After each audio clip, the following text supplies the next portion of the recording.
Hello बच्चों, आइए प्रश्न को पढ़ते हैं। सिद्ध कीजिए कि उस वृत्त का समीकरण जो मूल बिंदु से होकर जाता है तथा निर्देशांकों से ए तथा बी अंतःखंड काटता है और यह समीकरण एक्स का वर्ग प्लस वाई का वर्ग माइनस ए एक्स माइनस बी वाई बराबर 0 है। तो यह हमें सिद्ध करना है।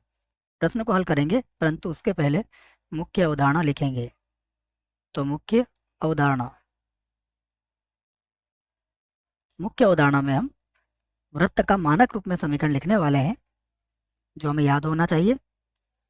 वृत्त का समीकरण होता है एक्स का वर्ग प्लस वाई का वर्ग plus 2g(x) plus 2f(y) plus सी बराबर 0। ये वृत्त का समीकरण होता है। अब यहाँ पर केंद्र और त्रिज्या की आवश्यकता नहीं है, इसलिए आपको केवल यही याद रखना है। अब हम यहाँ पर बात करेंगे कि प्रश्न को हल कैसे किया जाएगा। देखिए, तो यहाँ से लिखते हैं, प्रश्न को हल करते हैं।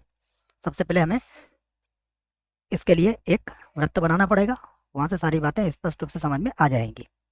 अब ये जो वृत्त है, ये वृत्त मूल बिंदु से गुजरता है। तो ये इस प्रकार से वृत्त होगा, जो कि किससे गुजर रहा है? मूल बिंदु से गुजर रहा है। अर्थात एक बिंदु के निर्देशांक तो क्या होगा इसके? 0 0। उसके बाद क्या कहा गया है कि ये निर्देशांकों पर ए तथा बी अंतःखंड काटता है। अर्थात ये जो अंतःखंड है, यहाँ पर ए काटता है और यहाँ पर बी काटता है। तो इस बिंदु के निर्देशांक क्या हो जाएंगे? ए कोमा 0। और इस बिंदु के निर्देशांक हो जाएंगे 0 कोमा बी। तो यही हम यहाँ पर लिखेंगे। सबसे पहले लिख लेते हैं, माना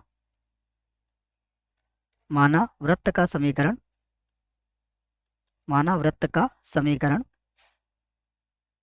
ये हमने मान लिया एक्स का वर्ग प्लस वाई का वर्ग plus 2g(x) plus 2f(y) plus सी बराबर 0 है। तो ये हमने वृत्त का समीकरण मान लिया है। अब वृत्त पर बिंदु हमें दिए गए हैं, तो वृत्त पर बिंदु, देखिए वृत्त पर बिंदु में पहला बिंदु क्या आ जाएगा हमारे पास? मूल बिंदु 0 0, जो प्रश्न में कहा है। दूसरा बिंदु हो जाएगा ए कोमा 0 तथा तीसरा बिंदु हो जाएगा 0 कोमा बी। अब हम यहाँ से सभी बिंदुओं से इसको संतुष्ट करवाएंगे। तो सबसे पहले हम लिखेंगे 0 कोमा 0 0 कोमा 0 वृत्त पर है। तो इससे तात्पर्य क्या होगा कि 0 प्लस 0 प्लस 0 प्लस 0 प्लस सी बराबर 0। अर्थात सी बराबर कितना आ गया? सी बराबर आ गया 0।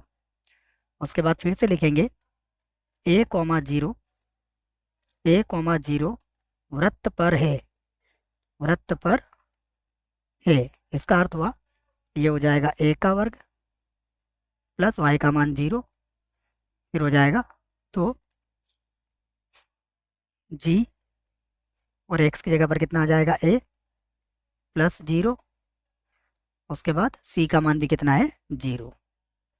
तो यहाँ से हम अगर 2g(a) या 2a(g) बराबर लिखे माइनस ए का वर्ग, तो g का मान आ जाएगा माइनस का a बटा 2।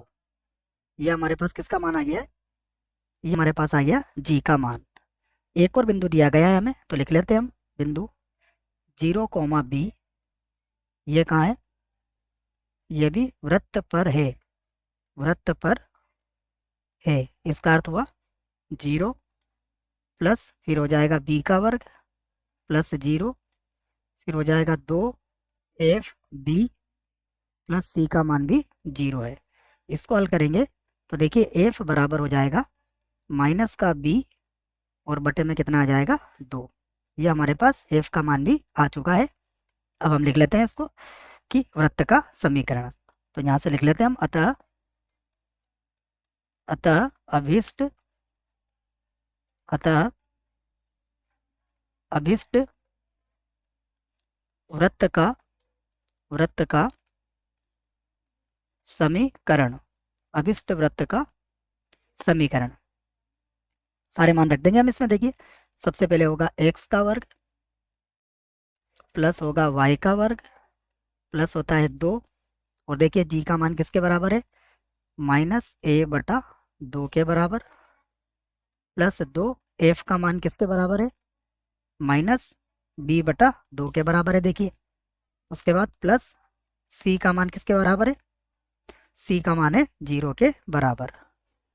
तो अगर देखेंगे इसको तो ये हो गया एक्स का वर्ग प्लस वाई का वर्ग, 2 से 2 कट जाएगा, तो माइनस का एक्स, यहाँ भी 2 से 2 कट जाएगा, तो माइनस का बी वाई बराबर 0। अगर आप देखोगे तो यही हमें सिद्ध करना था, तो यहाँ पर लिख देंगे हम सिद्ध हुआ। मुझे आशा है बच्चों प्रश्न का उत्तर समझ में आया होगा। धन्यवाद।